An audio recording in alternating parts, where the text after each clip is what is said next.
rejoindre à cette édition de 13h sur la nationale. Mesdames et messieurs, le titre de votre journal. Le peuple Ntoa, Bantou et les ex-combattants dans la province du Tanganyika ont enterré l'âge des guerres. L'heure est au désarmement, des mobilisations, relèvement communautaire et stabilisation pour la promotion de la paix et la cohésion nationale à suivre dans ce journal. Panique et désolation dans les territoires d'Ankoro, province du Tanganyika. 2 éléphants en divagation ont causé la mort d'une fille de 18 ans. Que s'est-il exactement passé? Le détail dans ce journal, c'est tout pour le titre.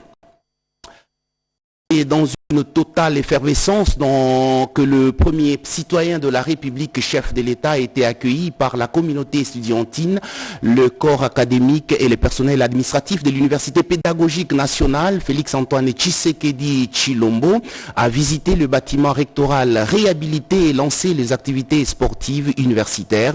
Reportage Rachel Foutou, Roger Diei.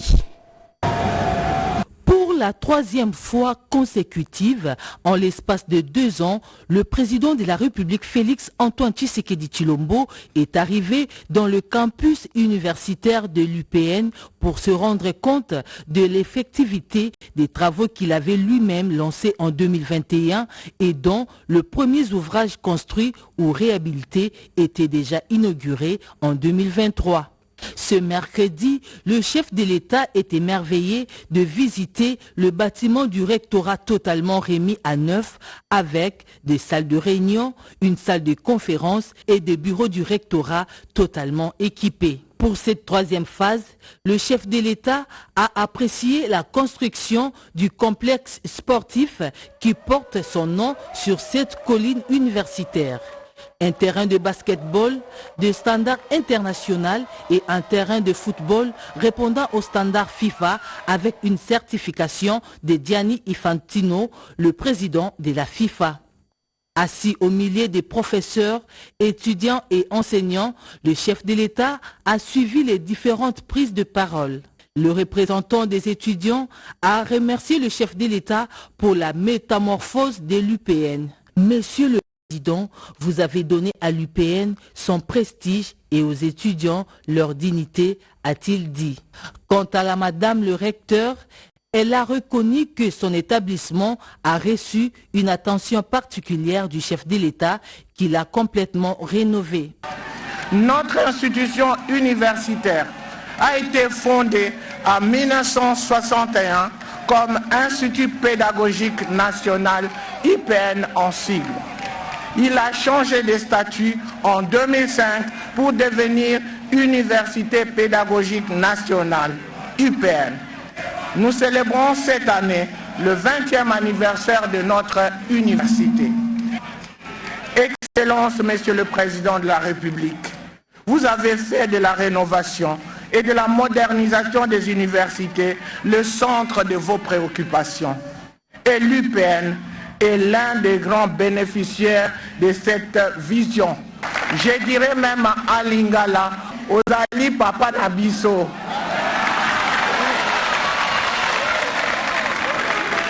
Avec ces infrastructures, le chef de l'État a lancé les activités sportives dans le milieu universitaire avec un match de football de gala ayant opposé les étudiants de l'IEC à ceux de l'UPN. Dans la province du Tanganyika, le vice-gouverneur Kabwe Mweu Isdor a lancé le projet d'appui au programme de désarmement, démobilisation, relèvement communautaire et stabilisation pour la promotion de la paix et la cohésion sociale entre les peuples Ntoa, Bantou et les ex-combattants. On fait le point avec Peggy Mukunda. Contribuer à la consolidation de la paix, favoriser les relèvements socio-économiques et la cohésion sociale dans les Tanganyika. Le projet dénommé « Soutenir la mise en œuvre du programme de désarmement, de mobilisation, relèvement communautaire et stabilisation » vient de voir les jours dans cette partie du pays pour appuyer une coexistence pacifique entre les ex-combattants et les communautés Twa et Bantou. C'était au cours d'un atelier de 2 jours organisé par la division provinciale du plan que ce projet a été lancé officiellement en présence du vice-gouverneur de la province du Tanganyika, et du coordonnateur national du PDDRCS, Jean Dédieu Désiré Ntangatita. En tout premier lieu, de rendre un hommage appuyé à son Excellence, Monsieur le Président de la République, qui par son leadership visionnaire et courageux a hissé la paix, la cohésion nationale et la reconstruction post-conflit au rang des priorités cardinales de la République. À ce titre, nous veillons à la cohérence, à l'intégration et à l'alignement de toute action avec la stratégie nationale du PDDRCS adoptée en avril 2022, dont le projet en question est une déclinaison opérationnelle. Sachez que ce projet va s'étendre dans 2 ans et financé par le Fonds des Nations Unies pour la consolidation de la paix PBF et sera mis en œuvre dans les territoires de Kalemi et Nyunzu par un consortium composé de l'UNICEF, de l'OIT et de la FAO. Le procès Constant Mutamba contre le ministère public pour détournement des deniers publics a démarré depuis hier. C'est la première audience juridictionnelle. L'affaire a été renvoyée par la Cour de cassation pour la suite de l'instruction.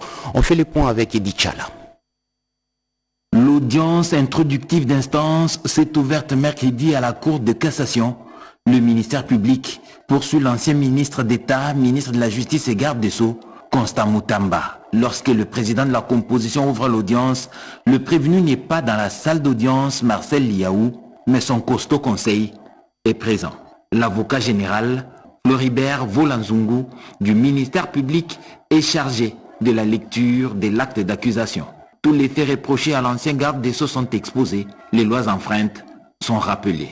Freiné par les embouteillages sur son parcours, Constant Mutamba a fini par faire son entrée dans la salle d'audience. Il s'est excusé du retard et s'est fait identifier.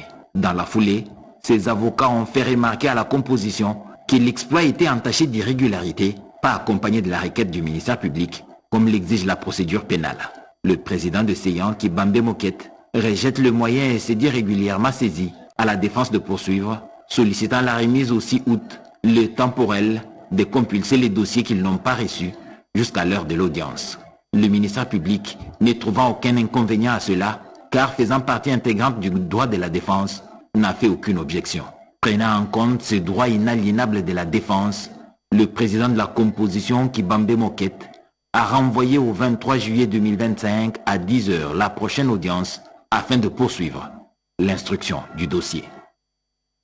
Le vice-premier ministre, ministre de la fonction publique, Jean-Pierre Liaou, a reçu en audience Raissa Malou, ministre de l'Éducation nationale et Nouvelle Citoyenneté. Ces deux personnalités ont échangé autour de la retraite décente et honorable des agents enseignants arrivés fin carrière. Nadine Kilosho, Sedi Kenina, Moke Maluma. Dans le cadre de la réforme et du rajeunissement du personnel enseignant, le vice-premier ministre, ministre en charge de la fonction publique, Jean-Pierre Liaou, a reçu en audience le mardi 8 juillet 2025 la ministre d'État, ministre de l'Éducation nationale, Raissa Malou. Au centre de leurs échanges, la mise à la retraite de 800 directeurs d'écoles primaires éligibles conformément au texte en vigueur. Les deux membres du gouvernement ont discuté des modalités pratiques visant à rassurer la prise en charge de ces retraités par la Caisse nationale de sécurité sociale des agents publics de l'État, SNSAP en sigle. On est dans le cadre de processus d'appui à la gratuité, donc on doit rajeunir notre corps enseignant. Et donc ici, on met à la retraite ceux qui ont largement servi dans le but de pouvoir recruter par un processus, parce que là, on a lancé le processus de recrutement basé sur le mérite. Vous avez sans doute entendu parler des concours qui ont été mis en place pour les enseignants du primaire et les directeurs d'école. Donc il y a de nouveaux qui ont réussi ces concours, donc ils doivent être placés. Et pour qu'ils soient placés, un des moyens, c'est de mettre à la retraite les enseignants qui ont largement mérité de partir maintenant à la retraite. Donc il y en a 800 comme ça, enseignants et directeurs qui ont été sélectionnés, qui partent à la retraite et qui vont donc être remplacés par ces nouveaux qui ont réussi le concours. Donc là, c'est une première étape. Donc là, ce sont les enseignants du primaire, cela va continuer, mais il va également avoir ceci pour le secondaire. Dans les prochains mois, on va voir exactement la même chose, un recrutement basé sur le mérite pour les enseignants du secondaire, et il va y avoir aussi une mise à la retraite. Notre but, c'est qu'on recrute 5000 nouveaux enseignants, notamment enseignantes du secondaire, et donc ça va nécessiter une nouvelle vague de mise à la retraite d'enseignants. Cette rencontre traduit la volonté du gouvernement de renforcer l'efficacité de l'administration publique en assurant une gestion rationnelle, humaine et conforme à la vision du chef de l'État, Félix Antoine Tshisekedi Tshilombo.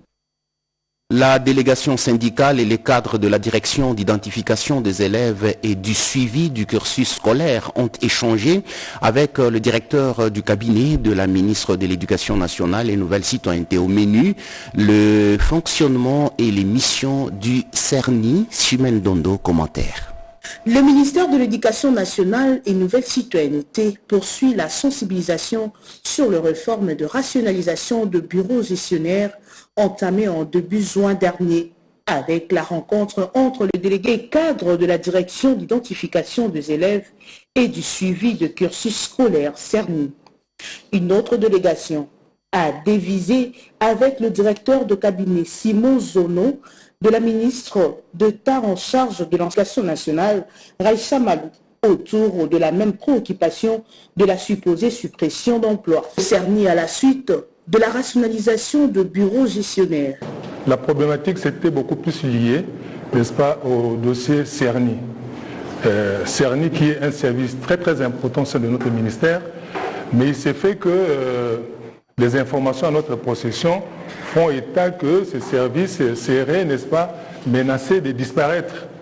Et nous avons eu ces informations-là, et nous sommes venus auprès de l'autorité, nous avons même écrit notre mémo, et la rencontre d'aujourd'hui nous a permis, n'est-ce pas, d'avoir tous les éclaircissements, et que incessamment il y aura un communiqué qui va sortir, n'est-ce pas, pour essayer d'apaiser surtout, n'est-ce pas, ceux qui sont au niveau des provinces. Parce que c'est là où se posent beaucoup plus de problèmes. Donc il y aura un communiqué qui sera signé, incessamment signé peut-être par le secrétaire général, pour essayer, n'est-ce pas, d'apporter un peu beaucoup plus de lumière et que le calme revienne au sein de ce service qui est très important pour notre ministère. À propos, a-t-on fait, il n'y aura pas de licenciement sec, ni l'exclusion brutale découlant de la réforme de rationalisation de bureaux gestionnaires au ministère de l'Éducation nationale et Nouvelle Citoyenneté. Le ministre de l'Industrie, Louis Watoum, a lancé l'enquête nationale industrielle 2025.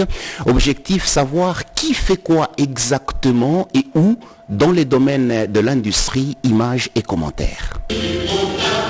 Ce mercredi 9 juillet 2025, l'hôtel Béatrice de Kinshasa a accueilli la cérémonie des lancements officiels de l'enquête industrielle nationale 2025 organisée par le Bureau national d'études et de planification industrielle, BNP en sigle, sous la tutelle du ministère de l'Industrie et du Développement de petites et moyennes entreprises. L'événement s'est déroulé en présence des ministres de l'Industrie et du Développement de petites et moyennes entreprises qui a procédé au lancement officiel de cette enquête des grandes envergures. La secrétaire générale à l'EPMEA, plusieurs mandataires publics ainsi que de représentants du secteur privé y ont également pris part. Le directeur général AI du BNP, M. Innocent Bungaya, a pris la parole pour présenter les objectifs de cette enquête nationale. Dans son allocution, le ministre Louis Watoum Kabamba a salué l'initiative et a souligné l'importance de disposer des données fiables pour orienter l'action publique selon la vision du président de la République, Félix Antoine Tshisekedi Tshilombo, afin de construire une industrie congolaise forte,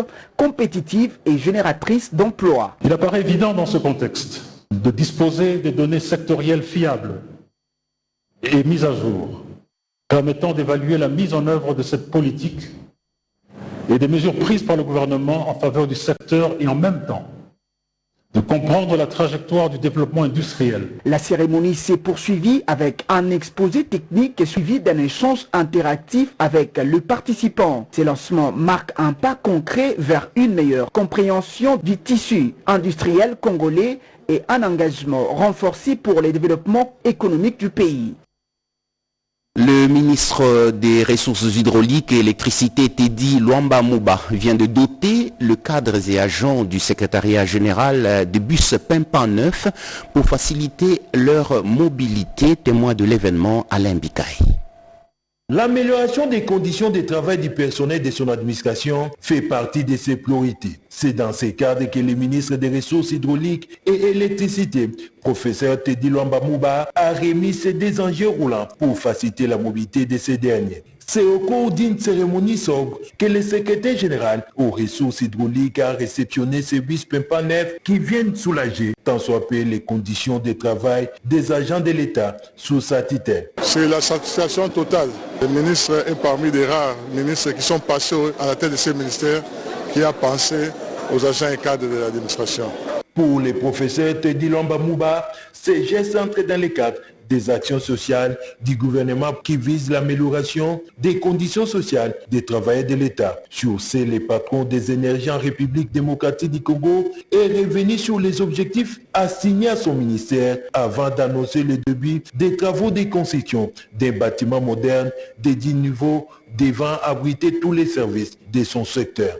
La politique du chef de l'État, son Excellence Félix Antoine Tshisekedi Tshilombo, met l'humain au centre de ses activités et nos personnels qui sont en train de donner un travail de qualité sont ceux-là qui doivent être honorés en premier. La deuxième assignation qui est celle de pouvoir travailler sur la fiabilité du secteur de l'eau et de l'électricité, nous y travaillons chaque jour et je pense que nous sommes en train de faire en sorte qu'il y ait une dynamique, qu'il y ait de nouveaux projets qui aillent dans ce sens. Aux doléances soulevées par les agents du secrétariat général concernant les contreseins pour les nouveaux barèmes salariales, le ministre des Ressources hydrauliques a appelé au calme car il est en contact permanent avec son collègue du budget pour la convocation d'une réunion paritaire dans un avenir proche. Je le disais en titre, panique et désolation dans les territoires d'Ankoro, province du Tanganyika. Des éléphants en divagation ont causé la mort d'une fille de 18 ans. Joint au téléphone, un notable du coin, le professeur Deogracias Yolola, confirme le fait. Regardez. Les installations du bureau du secteur ont été saccagées par la population qui était en furie et qui a même abandonné le corps sans vie pendant quelques moments dans les bureaux du secteur-là qui était en ce moment-là déserté par les autorités administratives. Et pourquoi la population s'en est-elle prise au bureau du secteur? C'est pas le secteur qui a tué la jeune fille? Effectivement, c'est un ras-le-bol, peut-être un sentiment de frustration parce que c'est pas pour la première fois.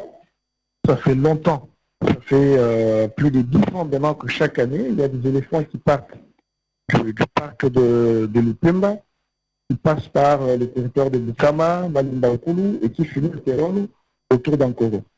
Et quand ces éléphants arrivent et s'installent dans la région d'Ankoro, ils saccagent les champs, si bien que toutes les récoltes sont ruinées. Lorsque ces éléphants rôdent autour de leurs champs, ils n'ont pas la possibilité non seulement d'accéder à leurs champs, mais ils n'ont même pas la possibilité d'aller dans la brousse. Et en milieu rural, je rappelle encore que la brousse est en quelque sorte un supermarché. Je pense que le gouvernement est interpellé ici dans son essence elle-même, parce que je pense qu'il y a un choix à faire, quoique cornélien. Il y a d'une part la population, et le gouvernement est là d'abord et avant tout pour protéger la population. La vie humaine est sacrée. Et de l'autre côté, il y a ces espèces, bien entendu, qui sont rares, qui méritent aussi, une protection. Et donc, je pense que prioritairement, le gouvernement devait mettre tout en œuvre par les truchements de l'Institut congolais pour la conservation de la nature, faire en sorte que ces éléphants-là soient plus ou moins bien traités, bien gardés, que les mesures de protection d'espèces soient plus ou moins mises en œuvre, et que ces éléphants ne soient pas là pour déranger les paisibles des citoyens qui vivent malheureusement, comme je l'ai dit, des activités champêtres. Parce qu'on a comme l'impression que nous qui sommes à l'intérieur du pays, on est abandonnés. Que le gouvernement, que l'État congolais n'existe que pour les grandes villes. Alors que la vie humaine d'un citoyen d'Ankoro, la vie humaine d'un citoyen de Manono a la même valeur que la vie humaine d'un citoyen congolais de Kinshasa. Les travaux d'entretien mécanisé de la route nationale numéro 6 dans la province du Sud-Ubangi ont démarré. Cérémonie présidée par le gouverneur, financement assuré par le FONER, Fonds national d'entretien routier. Reportage. 4 jours après le lancement des travaux de rechargement et de construction des dallos sur la voirie de Guémena, le gouverneur de province Moboga Lobomiché vient de lancer les travaux d'entretien mécanisé de la route nationale numéro 6 sur le tronçon Akula-Guémena, travaux financés par le Fonds national d'entretien routier. C'était au cours d'une émouvante cérémonie organisée à Bokuda et rehaussée de la présence de quelques ministres provinciaux, parmi lesquels celui en charge des ITPR, Ahmed Delay, des membres du comité provincial de sécurité, des cadres et agents de la direction d'entretien provincial de l'office de route sur Bangui, conduit par le directeur provincial intérimaire, l'ingénieur Rémi Kendo Matezo Mambouene, et d'une foule immense.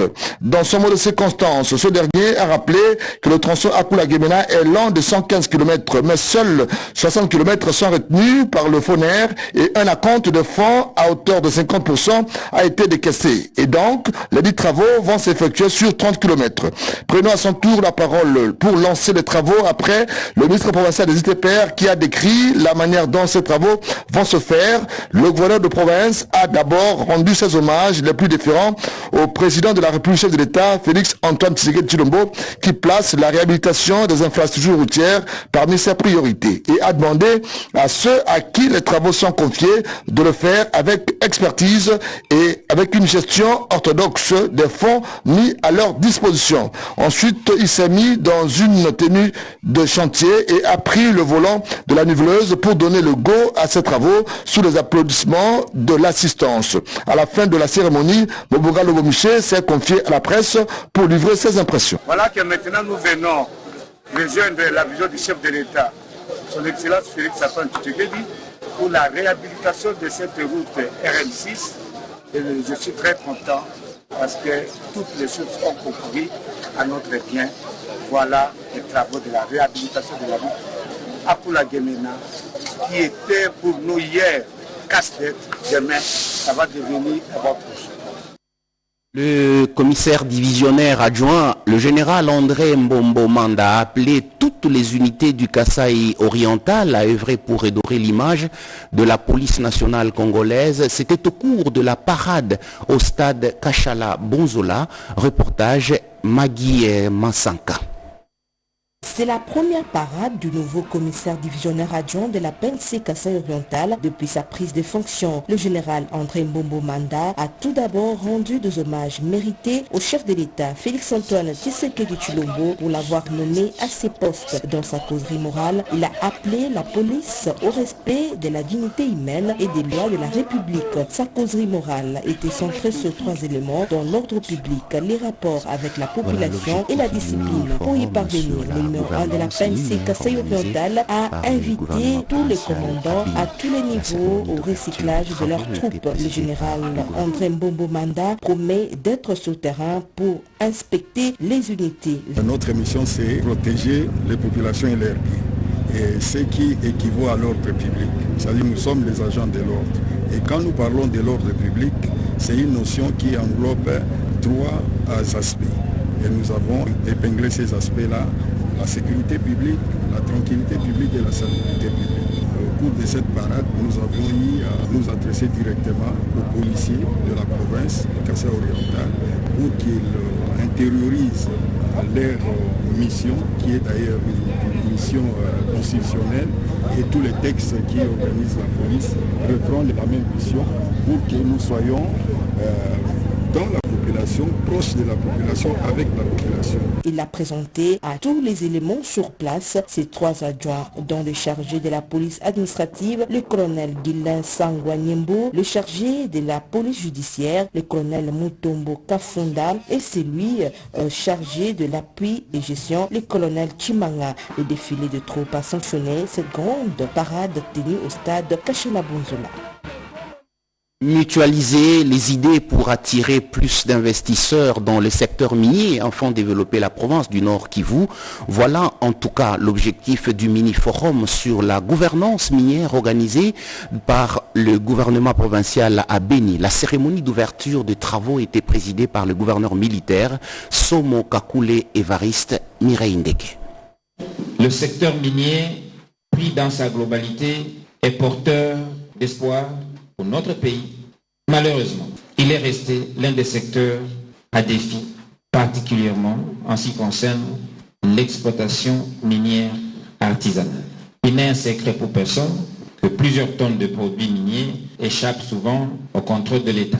Le tableau demeure sombre. Le secteur minier artisanal congolais, de l'or par exemple, connaît à lui seul des challenges critiques parmi lesquels la fraude et la contrebande, l'absence de traçabilité, l'absence de la diligence sur les sites miniers artisanaux, la présence de flux financiers illicites, le dysfonctionnement des coopératives minières, le manque de raffineries, ou d'unités de transformation de l'or.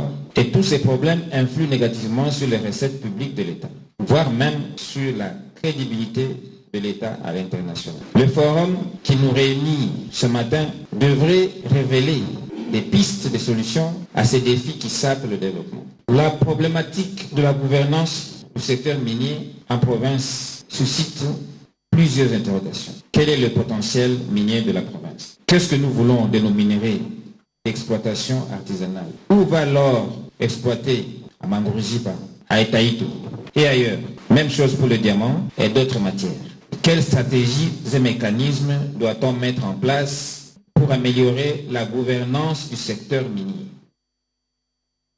L'intégration de soins primaires dans le traitement de cas de santé mentale en République démocratique du Congo, problématique au cœur de l'atelier de 2 jours organisé conjointement par le Programme national de la santé mentale et la santé rurale Sanrou, Joséphine Liondo, Jean-Pierre Mouaï. La santé mentale compris comme étant un état de bien-être qui permet de réaliser son potentiel. Selon les statistiques de 2012 avancées par le ministère de la Santé publique, plus de 20 millions de Congolais présentent des problèmes liés à la santé mentale, ce qui détermine leur comportement. Pour le professeur Mapunza, il faut intégrer la dimension santé mentale dans la prise en charge des soins primaires pour promouvoir l'accès aux soins à tous et pour tous.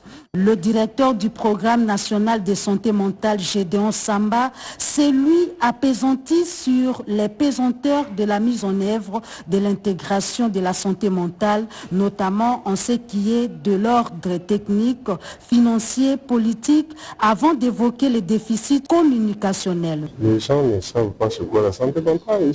Si vous parlez santé mentale, on vous dira c'est la folie. Or, ça, ce n'est qu'un aspect. Santé mentale, c'est beaucoup de choses. Je peux aller plus loin dire que le problème de santé mentale nous concerne tous, mais à des degrés différents. Nous prévoyons cette fois-ci évoluer avec tous les acteurs, faire comprendre à la population et aux décideurs la pertinence d'avoir une santé mentale positive. Et ça va impacter aussi le développement de ces pays. Cet atelier de 2 jours connaîtra la participation de plusieurs experts, autres partenaires techniques et financiers, dont Sanrou Asbel. L'église Kimbanguiste a célébré à Nkamba dans la province du Congo central le 33e anniversaire du premier chef spirituel Joseph Diankienda Kuntima, occasion d'exhortation de fidèles. Iverson Kaboba.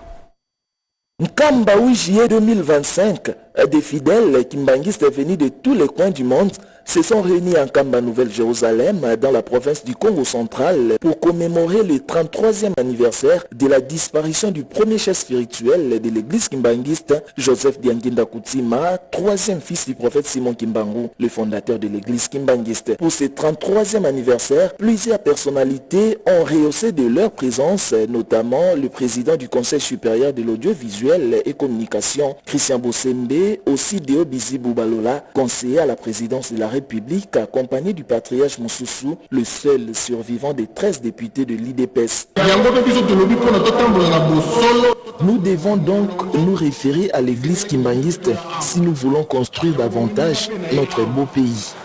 Prenant la parole pour son message, le chef spirituel et représentant légal de l'église kimbanguiste Simon Kimbangu Kiangani a félicité tous ceux qui ont gardé la foi après la disparition du premier chef spirituel de l'église kimbanguiste, car certains de peu de foi avaient quitté l'église. Décédé le 8 juillet 1992 à Genève en Suisse, Joseph Diankienda Kuntima a totalisé 33 ans dans l'au-delà, fils cadet de Simon Kimbangu et de Maman Mouilou. Il fut le premier chef spirituel de l'église kimbanguiste après la reconnaissance officielle par le pouvoir colonial belge en 1959. Procès Constant Moutamba, lancement des activités sportives à l'Université pédagogique nationale par le chef de l'État et tant d'autres sujets d'actualité dans les pages de journaux parus à Kinshasa. La revue de presse, Jean-Pierre Ndolo Demazo.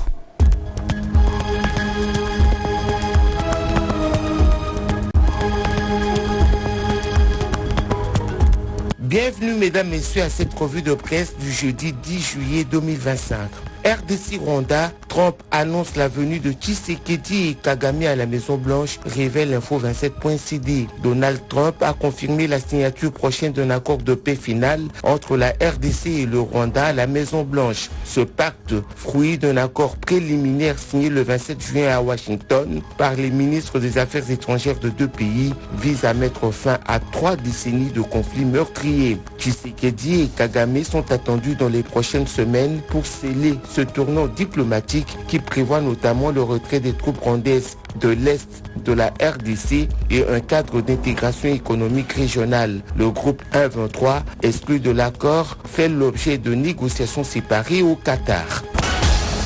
Est de la RDC, les délégués du gouvernement et de l'AFC 1-23 au Qatar pour un round décisif constatent la référence plus. Ce nouveau round de négociation intervient près de 2 semaines après la signature à Washington d'un accord de paix entre Kinshasa et Kigali. Les délégations du gouvernement congolais et celles du mouvement rebelle AFC 1-23 sont bien arrivées à Doha où doivent se poursuivre les négociations entamées depuis plusieurs mois. Ce nouveau round se distingue des précédents par son niveau de représentation. Le mouvement politico-militaire est notamment représenté par Benjamin Bonimpa, son secrétaire exécutif. Côté Kinshasa, la composition de la délégation reste discrète.